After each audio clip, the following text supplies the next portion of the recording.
Smart Áudios, tornando os sons da vida acessíveis a todos.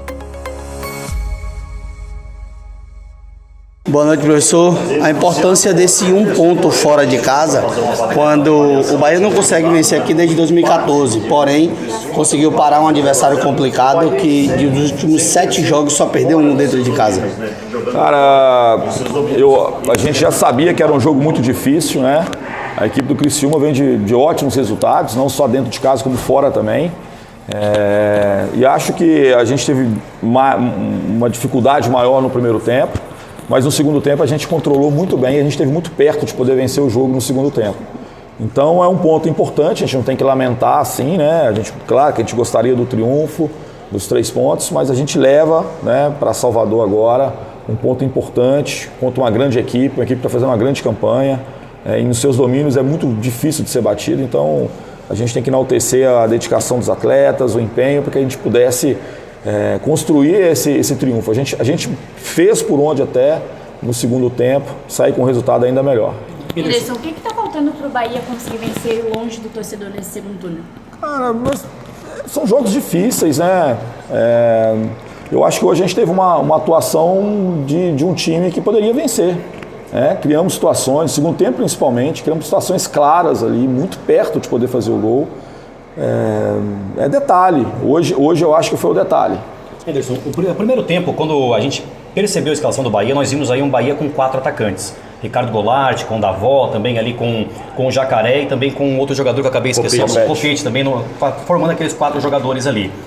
E a equipe acabou retraindo um pouquinho mais, esperando mais o Criciúma. No segundo tempo o Bahia veio mais para cima. O que você percebeu? Qual foi a mudança no vestiário para que o Bahia entendesse um pouco melhor o jogo e viesse para cima do Criciúma? Eu acho que o problema não foi nem isso, cara. A gente teve uma posse de bola muito mais defensiva, entendeu?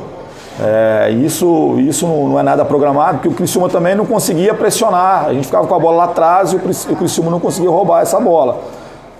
Acho que no segundo tempo a gente conseguiu vencer um pouquinho essa primeira pressão e começamos a construir mais situações. Então a gente, é claro, o Criciúma jogando em casa, ele precisa tomar também rédeas do jogo. E acho que no primeiro tempo, em alguns momentos, a gente teve equilíbrio. Em determinado momento a gente sofreu um pouquinho, principalmente com os cruzamentos, que a gente já sabia que era uma alternativa boa aqui da equipe do Criciúma. E a gente talvez não tenha conseguido filtrar tanto, encurtar mais esse cruzamento que foi melhor aí no segundo tempo, na segunda etapa. Você mexeu na equipe no segundo tempo, né? O que você pensou naquele momento? Você tirou o Davó e também no Jacaré. A gente fez uma opção por 2 jogadores também qualificados. O Raí tem velocidade, tem característica parecida com o Jacaré.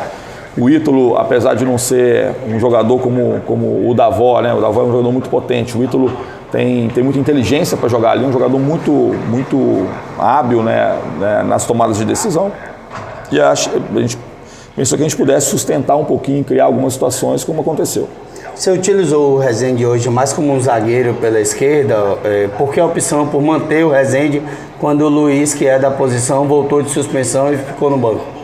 Não era a característica do jogo hoje, assim, até pro Luiz, cara, porque é um time que cruzava muitas bolas, assim, e a gente até no primeiro tempo sofre, mesmo tendo o Copete e o próprio Rezende por ali. Então, assim, a gente tem que criar algumas opções. A gente perdeu o Bahia e a gente precisava criar algumas situações. Acho que o Rezende fez um bom jogo lá na Fonte, a gente teve uma postura boa e a gente quis dar continuidade.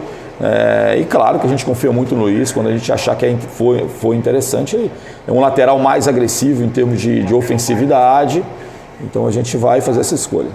Na próxima partida você espera poder contar já com o Caio Vidal? Olha, a gente está acompanhando assim o trabalho do Caio. O Caio chegou no período de transição, ele não estava liberado para poder iniciar os trabalhos ainda. A gente está aguardando até que ele tenha, a condição plena. Não adianta a gente, de alguma forma, antecipar algumas situações. Eu fico vendo assim que às vezes as pessoas têm muita ansiedade que o jogador que foi contratado, ele já possa rapidamente ter condições. Às vezes ele não tem, ele precisa se chegar no clube, se adaptar, conhecer um pouquinho os atletas. E eu sou muito tranquilo quanto a isso, assim. Eu não tenho essa ansiedade. Eu sei que é preciso que esses jogadores fiquem à disposição na melhor condição possível. Então, assim que ele tiver realmente nessas condições, é claro que eu sou um jogador que a gente vai utilizar. Reta final de Campeonato Brasileiro, Wenderson. Qual é a importância desse 1 ponto fora de casa conquistado hoje e a busca agora de mais 3, quem sabe, diante do Sport? Cara, é extremamente importante, né? Se a gente tivesse pontuado nos jogos fora de casa que a gente não conseguiu, né? A gente teria talvez uma pontuação muito diferente. Então é importante, quando não dá para poder vencer, a gente não perde, né? A gente não deixa o adversário somar pontos, 3 pontos em cima de você, e a gente cria uma situação de poder levar 1 ponto para casa, né? Se a gente fizer o nosso papel dentro de casa, a gente vai sempre somando a cada 2 jogos 4 pontos. Então, assim, a gente vai projetando sempre uma pontuação, e aí isso é importante. Campeonato de pontos corridos é importante pontuar sempre, né? E uma coisa que foi muito importante hoje pra gente é ficar sem sofrer gols, né?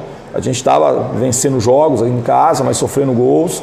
Acho que hoje a equipe sofreu no primeiro tempo, mas no segundo tempo teve estabilidade para poder quase não dar chance nenhuma à equipe do Criciúma. Anderson, para finalizar, saindo do Bahia. Ontem, infelizmente, o futebol teve uma perda gigantesca. E a pergunta que eu faço é a seguinte: o que representou para o Anderson Moreira a pessoa Ailê Pinheiro? Seu Ailê foi assim,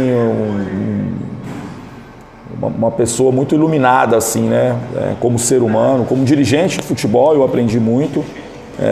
Como ser humano, assim, eu aprendi muito, assim, das convicções, né? Ele teve muito êxito na vida profissional, assim, né? Sempre esteve à frente do seu tempo. Conduziu um clube com muita dignidade e com muita austeridade também, assim, de nunca permitir que o clube fizesse ou desse passos maiores do que aquilo que o Goiás podia fazer. Estruturou muito o clube.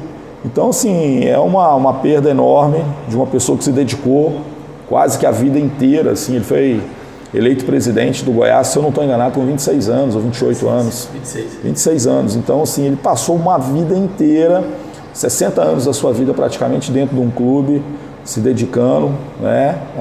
Fazendo aportes financeiros em alguns momentos, alguns empréstimos. Então, assim, o senhor Ailê me deu uma grande oportunidade, assim, né? No momento que eu estava buscando, né? Era muito desconhecido ainda no meio do futebol profissional. E eu só tenho gratidão, né, pela pessoa, pelo presidente, né, e agora que ele possa, né, descansar em paz, que a família se sinta abraçada aí nesse momento, que é claro que é muito difícil, né, para todos que o conheceram.